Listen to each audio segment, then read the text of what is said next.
এমনি দুইটা লেন, তারপরে এক লেনে হলো গাড়ি পার্ক করে এখানে গাড়ির বিভিন্ন কাজ করা হচ্ছে। দেখেন অবস্থা। আবার এখানে হলো অবভিয়াসলি দোকানপাট এবং রিক্সা, উল্টা পাল্টা যার যেরকম। এখানে আবার কাঠমিস্ত্রিদের দোকান। এই হচ্ছে আমাদের দেশের অবস্থা। সব রাস্তার উপরে, ফুটপাত দিয়ে হাঁটার তো কোনো উপায় নাই, উল্টা রিক্সা আসতেছে। দেখেন, যেমন খুশি তেমন চলোর দেশ, আমি তো বারবার বলছি।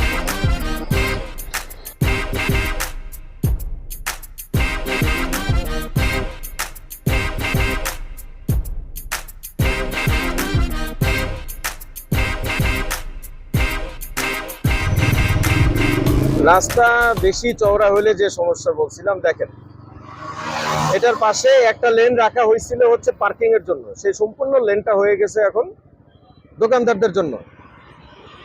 তারপরে পরের লেনটা হয়ে গেছে লেগুনাওয়ালাদের জন্য, এবং এই অঞ্চলে লেগুনাওয়ালাদের বিরুদ্ধে কিছুই বলা যায় না।